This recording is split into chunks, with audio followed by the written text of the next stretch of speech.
With great success comes the pretenders, and the gaming industry is no different, as Stellar Blade reaps the awards of numerous game ceremonies that are praising it for its action and overall beautiful score and presentation. And this is no surprise to the gamers that actually played this game, that lauded this game upon its release, but now this is serving as a bit of a problem for the reviewers and game sites that lambasted the game players and the game itself for placating the overall antiquated views, at least in their mind, of the players that actually love this game. And now we're seeing people that said they previously disliked their game come out in large support of it. And I think this is the thing that gamers hate to see with the modern day gaming journalists that are out there today, where they have this follow the leader perspective where they change their feelings about something as long as the audience feels the same way. And I think that's what we're seeing here with Stellar Blade, as it gets its much needed praise that could have been valuable upon its release, but it didn't get the reviews, it didn't get the praise, it didn't get any of the accolades that it deserved up until now. And I think it goes down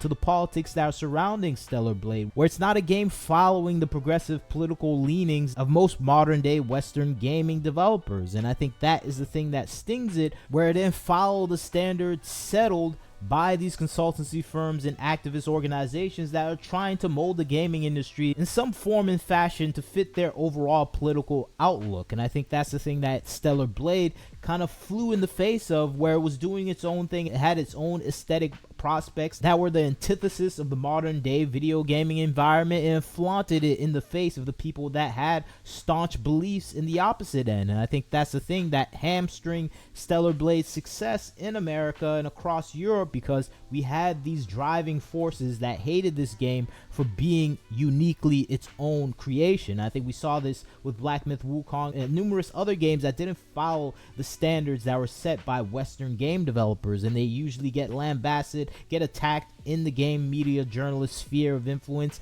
And we saw this happen with Stellar Blade. But now that Stellar Blade is a massive success, it made $1 billion company in Korea that just had shares released in the Korean stock exchange, where it made over $400 million. They're making new games, and they're seeing this as a losing battle to attack this game. I think that's what's evolving right now with some of the media's response and some of the award nominations for Stellar Blade, where they're looking back at this game and saying, we can't criticize this game. This is a game that's loved by players. It's going to come out on PC eventually, and we're going to have to square up with the idea that this is going to be a game that's going to be in the mind of the game players and zeitgeist of gaming for a long time. So they have to now acquiesce to the demands of what the audience and the crowd are feeling. And that's why we're seeing people come out and say, oh, I love this game. This game is so great. This is a game that is historic. While the past year or so, they were attacking this game consistently, saying it was misogynistic, demeaning, and overall an antiquated game that's trying to serve a particularly male skewed audience. And I think that's the opposite of what we've seen. We see everyone that loves this game, they're supporting it. But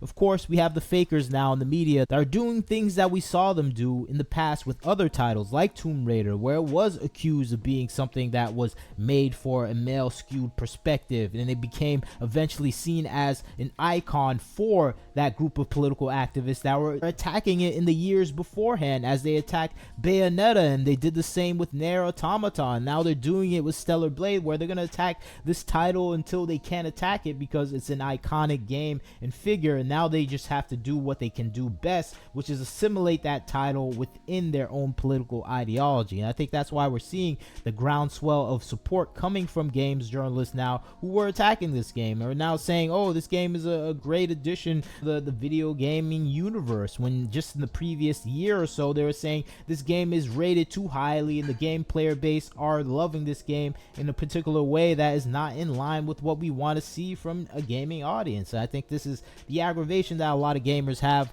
with this particular social media environment with journalists, where they're out there to push their own political ideology into the social media landscape of gaming. And I think that's the thing that we're seeing with numerous articles out here that still attacking the gamers for liking some of these new updates that are coming out for this game. We saw this with the Nier Automaton DLC that recently came out, that had that kind of a reaction that we saw from previous Nier Automata games, where you get kicked if you look in different directions of the character. And now they're using that as a sort of a reflection on the gamers themselves, not knowing that this was just something that was an addition that was paying homage to an old classic game in the past. And I think this is just showing the lack of gaming history that a lot of journalists out there have, where they don't even know where this particular small Easter egg is from, because they never played this game. They never played these other games or had the knowledge to understand that this is coming from an old previous game and is representing of that. But no, they coming out attacking the gamers, saying, see, even the developers know that the game players are sick perverts that need to be kicked in the face. And I'm like, what are you talking about? This has nothing to do with that. And it's just showing that the people that are now involved with game journalism within the industry have no perspective on what the gamers are reacting to, what they're playing, and don't even know what the developers are referencing. And I think that's the thing that we're seeing now with these small meltdowns. We're seeing these small tributes of placating the audience that did love this game after over 6 months of attacking them for actually even playing this game, for even considering it. You can see just all the Twitter interactions before this game was released, during its release, where they're just attacking the gamers, wishing them death, wishing them to not even exist anymore. And that is just, of course, Twitter and social media in general, where people wish the worst things, but none of that is going to happen. But it just shows a reflection on the audience and the overall perspective of people that hate people that play this game. And I think that is the absurd thing now, where we're seeing people actively hate people that are playing this type of game, even though it has an audience of its own that has always been there in gaming history, where multiple platforms and systems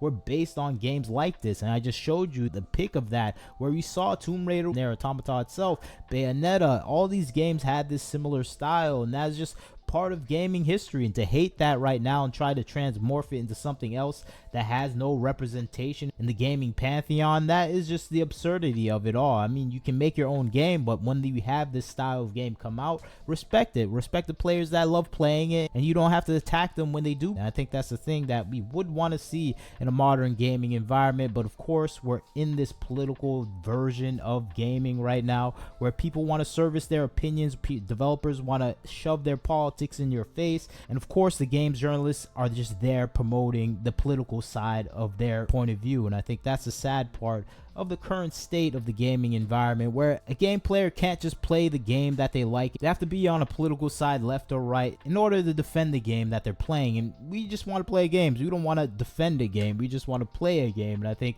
that's the thing that is lost on the current gaming environment, where people are too obsessed with the outside details and not obsessed enough with the gameplay that is supposed to be coming out of these developers. But that's just my perspective. You tell me what you think about the situation. What do you think about Stellar Blade, the changing of the guard right here, where journalists are saying, we like this game is good, we never criticize this game, when in reality we know all they did was criticize the game and the people that loved playing it. But you leave your thoughts, tell me what you think. Like, comment, share, subscribe. This is Wagner Knows Why. Catch you next time.